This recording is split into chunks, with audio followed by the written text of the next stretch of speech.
Hello parents, मैं पिंकी स्वागत करती हूँ आपके अपने चैनल पेरेंट्स हेल्प में। माय डियर पेरेंट्स, आप सभी को प्यार भरा नमस्कार, राधे राधे। डियर पेरेंट्स, आज हम बात करेंगे 0 से 6 मंथ तक की बेबी की सर्दी खांसी जुकाम के बारे में।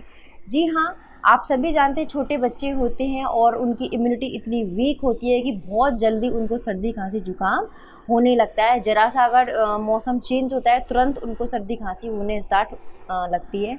और हम 0 से 6 मंथ तक के बेबी को बार बार डॉक्टर के पास भी नहीं ले जा सकते, क्योंकि वो भी ठीक नहीं है कि छोटा बच्चा है और उसके पास मेडिसिन्स का एक ढेर लग जाए, तो वो भी कोई नहीं चाहता है। तो आप कोशिश करिए कि छोटे बच्चे को ज़्यादा से ज़्यादा होम रेमेडीज़ के द्वारा ठीक करने की कोशिश करिए। डॉक्टर के पास आप ले जाइए, लेकिन जब आपको ऐसा लग रहा है कि वाकई में डॉक्टर के पास ले जाने की ज़रूरत है, ठीक है। तो अब हम सबसे पहले हम बात करते हैं कि अगर आपका बच्चा छोटा है और उसको खांसी हुई है, जुकाम हुई है, या उसके चेस्ट में, सीने में कफ जम गया है और जो कि निकल नहीं रहा, सोते में खर खर खर की आवाज़ आती है, तो आप उसको किस तरीके से ठीक कर सकते हैं। सबसे पहले हम बात करते हैं खांसी की। आप सभी जानते हैं कि आप खांसी जैसे बच्चा कफिंग स्टार्ट कर देता है, आप बिना देरी किए हुए, आपको सिर्फ बहुत ज़्यादा अटरम छटरम मैं नहीं बताने वाली हूँ, सिंपल चीज़ जो कि मैं यूज़ करती आई हूँ अपनी बेबी के लिए। और मेरी जो बेबी है अब 1.5 ईयर कंप्लीट कर चुकी है, मेरी बेटी नव्या। अब तक मैं उसको यही चीज़ देती आ रही हूँ। मैं उसको डॉक्टर के पास तब ले जाती हूँ जब मुझे लगता है कि ये सिचुएशन आउट ऑफ बियॉन्ड है, मैं इसको हैंडल नहीं कर सकती, तब मैं अपने डॉक्टर को दिखाती हूँ अपनी बेटी को। अदरवाइज़ वो जो होम रेमेडीज़ जो कि मैं स्टार्टिंग से यूज़ करती आ रही हूँ, उसी से मेरी बेटी एकदम ठीक हो जाती है। तो सबसे पहले जो खांसी है, मुझे लगता है कि उसको सर्दी हो गई है, सर्दी में आ चुकी है वो, और उसको कफिंग स्टार्ट हो गई है, खांस रही है, तो सबसे पहले मेरी होम रेमेडीज़ यही रहती है कि मैं उसको हल्का सा थोड़ा सा शहद लेती हूँ, उसमें तुलसी के पत्ते 3-4 पत्ते अच्छे से मैं उसको पीस के उसका रस निकाल लेती हूँ। सेम मैं करती हूँ अदरक का रस कूट कर उसका रस निकाल के तीनों चीज़ें अच्छे से मिक्स कर लेती हूँ। और मिक्स करने के बाद हल्का सा मैं उसे गुनगुना करती हूँ, शहद को हल्का बिल्कुल नाम के लिए उसे गुनगुना करके उसमें मैं तुलसी का रस और अदरक का रस डालकर वो मैं अपनी बच्ची को कम से कम पूरे दिन में 3-4 बार उसको चटा देती हूँ। चम्मच से डाल दो मुंह में या उंगली से आप उसके जीभ पर अच्छे से रख दो, तो धीरे धीरे जब बेबी मुंह को घुमाता है, जीभ को घुमाता है अंदर, तो वो धीरे धीरे अंदर जाता है और उससे बेबी को बहुत ज़्यादा राहत मिलती है। जो गले में खराश होती है वो भी फिनिश हो जाती है, प्लस जो बलगम होता है, वो जो जमा हुआ रहता है, कफ जम जाता है बच्चे के सीने में, वो भी धीरे धीरे नीचे पेट के अंदर जाके पोटी एरिया से निकल जाता है वो, ठीक है ना। तो ये अगर खांसी है बेबी को, तो खांसी में भी ये वर्क करता है। सेकंड, ये अगर बच्चे के चेस्ट में जो कफ जम जाता है उसको भी रिमूव करने में काफ़ी हेल्प करता है, तो ये आप ज़रूर कीजिए। इसके अलावा और छोटे बच्चे को 0 से 6 मंथ तक के बेबी के लिए और फालतू कोई चीज़ करने की ज़रूरत नहीं है, क्योंकि अदरक, तुलसी और शहद ये तीनों ही औषधि के रूप में बच्चे को खांसी के लिए दिए जा सकते हैं। छोटे बच्चे के लिए बहुत ज़्यादा यूज़फुल है, आप इसे बड़े बच्चे को भी दे सकते हैं। सेकंड, हम बात करते हैं कि आप देखते हो कि बच्चे मतलब जब खांसी होती है और नाक से पानी बहने लग जाता है, तो 1-2 दिन में जब जुकाम पक जाता है, जिसको हम बोलते हैं कि आप जुकाम पक गया है, तो बच्चे के सीने में चारों तरफ कफ जमा हो जाता है, और जिसकी वजह से बच्चा रात में सोते समय या दूध पीते समय सर की या अजीब सी आवाज़ करता है, सांस लेने में, दूध पीते में, सोते समय खर खर की सर की आवाज़ अजीब सी आती रहती है। तो क्या होता है, ना तो बेबी ढंग से सो पाता है और ना ठीक से फीड कर पाता है, और उसे खांसते समय बहुत ज़्यादा प्रॉब्लम होती है, गले में भी उसको पेन होना स्टार्ट हो जाता है। तो आप ऐसी कंडीशन में क्या करेंगे कि बच्चे की जो चेस्ट है उस पर आप सरसों का तेल और सेंधा नमक आप सभी जानते हैं जो कि व्रत में खाया जाता है, ये काफ़ी अच्छा होता है। तो आप तेल को गरम कर लीजिए, तेल को गरम करने पर उसमें आप करने के बाद उसमें आप सेंधा नमक डाल दीजिए।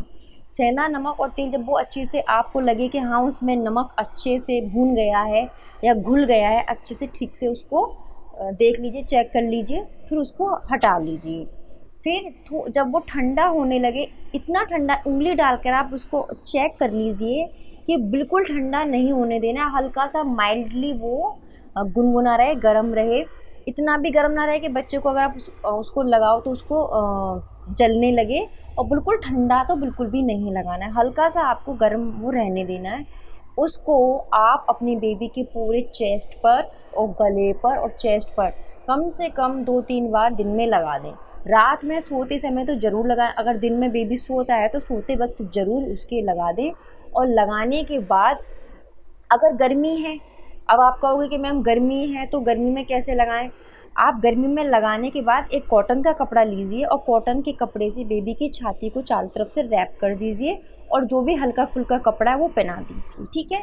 ये तो गर्मी में है। और आपको क्या रखना, फ़ैन गर्मी के समय फ़ैन बहुत आपको कम नंबर पर चलाना है, फुल पर ना चलाएं। और बेबी कोशिश करें कि बेबी को बिल्कुल अंडर फ़ैन ना रखें, आप साइड में बेबी को चलाएं जहाँ पर डायरेक्ट बेबी को फ़ैन की हवा ना लगे। और एसी कूलर उस समय बिल्कुल अवॉइड कर दें। अगर बेबी को सर्दी हुई है तो एसी और कूलर में बिल्कुल भी ना सुलाएं। फ़ैन में आप सुलाएं लेकिन बिल्कुल स्पीड कम रखें, सेकंड उसको साइड में आप सुलाएं। तो ये तो आपको गर्मी में करना है, क्योंकि अक्सर पेरेंट्स यही पूछते हैं कि मैम अगर हम बेबी के विक्स लगा रहे हैं या फिर कुछ भी ऐसी चीज़ चेस्ट पर अप्लाई कर रहे हैं लेकिन फ़ैन चलेगा तो वो वर्क नहीं करेगा, ऑब्वियसली वो वर्क नहीं करेगा। तो आपको इस तरीके से करना है, ठीक है। इसके बाद ये तो सेंधा नमक के लिए मैंने बताया, सेंधा नमक आप पूरे चेस्ट पर आप अच्छे से लगा देंगे, और सेंधा नमक और तेल ऐसे ही आप क्या करेंगे उसके हाथों पर रगड़ देंगे, इस तरीके से अच्छे से हाथों पर रगड़ देंगे। और जो उसके फीट हैं, फीट पर भी अच्छे से मसाज कर देंगे। तो उससे क्या होगा, उससे भी उसकी सर्दी कम हो जाएगी। सेकेंड, जो भी उसके चेस्ट में कफ जमा हुआ है वो भी उसको धीरे धीरे ख़त्म हो जाएगा, पोटी के रास्ते से वो निकल जाएगा, ठीक है। खर खर की आवाज़, सर सर की आवाज़ जो कि आपको सुनाई दे रही है वो बिल्कुल ख़त्म हो जाएगी। इसके अलावा अगर आप, जो सभी जानते हैं कि विक्स बेबी रब है, वो यूज़ कर सकते हैं, वो भी काफ़ी अच्छी है। मैंने विक्स बेबी रब के ऊपर पूरी डिटेल में वीडियो बनाया हुआ है, और किस तरीके से यूज़ करना है, कैसे लगाना है। तो आप चाहें तो सीधे आई बटन पर क्लिक कर कर उसको देख सकते हैं, काफ़ी अच्छी वीडियो है, आपके लिए यूज़फुल रहेगी। तो आप विक्स बेबी रब भी यूज़ कर सकते हैं। उसको आप डायरेक्ट नाक पर बेबी की ना लगाना, आपको सिर्फ चेस्ट एरिया पर उसके हाथों की हथेली पर लगाना है और फीट पर लगाना है, अच्छे से हल्की हल्की मसाज कर देना है। तो वो भी बच्चे की सर्दी खांसी जुकाम में काफ़ी हेल्प करती है, ठीक है। तो ये भी आपको कर देना है। अब हम बात करते हैं कि बच्चे की जो नाक बंद हो गई है उसके लिए हम क्या करें, ठीक है। खांसी के लिए मैंने बता दिया, आवाज़ करता है उसके लिए भी मैंने बता दिया, और जो चेस्ट में कफ जमा हो जाता है वो भी मैंने बता दिया आपको। अब आप बात आती है कि जो नोज ब्लॉक हो जाती है उसके लिए हम क्या करें, क्योंकि जुकाम होता है तो फर्स्ट डे तो बहुत ज़्यादा रनी नोज हो जाती है, आप सभी जानते हो, बहुत ज़्यादा लिक्विड या म्यूकस निकलता है बच्चे की नाक से। तो जब 1 या 2 दिन बाद जब वो पानी निकलता है नोज से, वो म्यूकस इतना मतलब थिकी हो जाता है कि फिर वो तो नोज में से निकलता भी है, प्लस वो गले में भी जमा हो जाता है, और बच्चे की जो चेस्ट में वहाँ पर भी वो जमा हो जाता है। इससे क्या होगा कि बच्चा सांस नहीं ले पाएगा, ना ही ठीक से फीड कर पाएगा, बहुत ज़्यादा इरिटेट रहेगा। तो इस कंडीशन में आप क्या करेंगे कि आप सभी जानते हैं सक्शन जो बल्ब आते हैं आप वो रखिए, सक्शन बल्ब के थ्रू आप आराम से अपनी बेबी की नोज़ क्लीन कर सकते हैं, बंद नाक को खोल सकते हैं। सबसे पहले आप सेलाइन ड्रॉप बनाइए। सेलाइन ड्रॉप आप सभी जानते हैं उसमें नमक का पानी होता है, नमक का पानी बनाइए, ठीक है। और उसको आप बेबी के नोज़ में डालिए, लेकिन कैसे डालोगे उसका आपको सही मेथड पता होना चाहिए। अगर आपने गलत तरीके से बेबी की नोज़ में डाल दी तो बच्चे के एकदम सांस वाली नली में चला जाएगा, और बच्चे को बहुत ज़्यादा प्रॉब्लम और घुटन महसूस होगी, वो ना ठीक से बोल पाएगा, ना कफिंग कर पाएगा, कुछ भी नहीं कर पाएगा। तो आपको बहुत सही तरीके से डालना है। अगर आप डाल सकते हैं सही तरीके से तभी यूज़ करें, अदरवाइज़ उसको ना यूज़ करें। कैसे डालना है आपको, आप सभी जानते हैं कि सक्शन बल्ब लीजिए, उसमें आप सलाइन ड्रॉप तैयार करके उसमें रख लीजिए, और आप बेबी के साइड से डाल लें, यहाँ से साइड से, ठीक है। इस साइड से डालेंगे तो धीरे धीरे वो हो जाएगा। 1-1, 2-2 बूंद ही डालनी है आपको सलाइन ड्रॉप की। एकदम डायरेक्ट नोस्ट्रिल्स में ना डालें कि एकदम मुंह ऐसा करा और डाल दिया, नहीं, ये कभी मत करना, बहुत प्रॉब्लम हो जाएगी बच्चे को। आपको सिर्फ साइड से डालना है कि यहाँ से एक पहले 1 ड्रॉप, फिर 2 ड्रॉप, इस तरीके से 1-2 बूंद डालनी सेम इधर से। तो वो क्या होगा, यहाँ से धीरे धीरे बहते हुए अंदर जाएगा। अगर आपने डायरेक्ट डाल दिया तो वो डायरेक्ट नोज में चला जाएगा। तो आप सक्शन बल्ब के ज़रिए सलाइन ड्रॉप बेबी के नोज़ में डाल सकते हैं। सलाइन ड्रॉप मैंने बता दिया, ये नमक का पानी होता है, आप आराम से घर में बना सकते हैं। वो बेबी की नोज़ में डालिए, उससे बेबी की नोज़ एकदम खुल जाती है। ठीक है, तो एक तो ये मेथड है। इसके अलावा और भी एक अच्छा मेथड है, वो ये है कि आप कुछ लहसुन की कलियाँ लीजिए, लहसुन की कलियाँ और अजवाइन ले लीजिए, दोनों को आप तवे पर थोड़ा सा हल्का हल्का भूंज लीजिए, बहुत ज़्यादा नहीं भूनना है, हल्का हल्का भून लीजिए।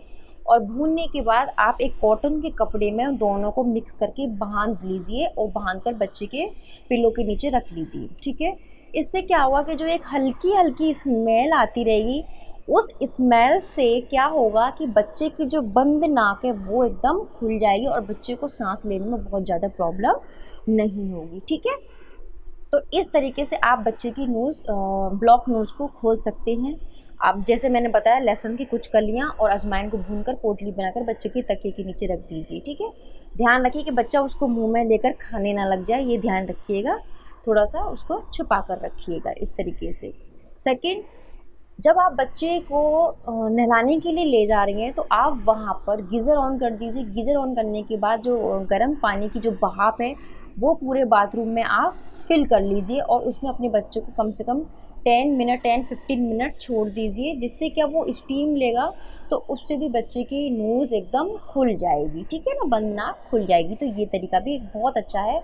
नहाने से पहले आप 10 मिनट गीज़र ऑन कर जो स्टीम बना दीजिए पूरे बाथरूम में, तो उस स्टीम से भी बच्चे की बंद नाक खुल जाएगी। तो ये सारे तरीके हैं जिनको कि आप यूज़ कर सकती हैं। खांसी, सर्दी और जो कफ बेबी के चेस्ट में जमा हो जाता है, सबसे आपको राहत मिलेगी। ठीक है, 99% तो आपको इससे बिल्कुल आराम मिल जाएगा बच्चे को। आपको डॉक्टर के पास जाने की ज़रूरत नहीं होगी, क्योंकि बार बार बच्चे को जुकाम होता है और बार बार आप जो बच्चों को मेडिसिन दोगे तो आप सभी जानते हैं कि बच्चों का इम्यूनिटी इतनी स्ट्रॉन्ग नहीं होती है।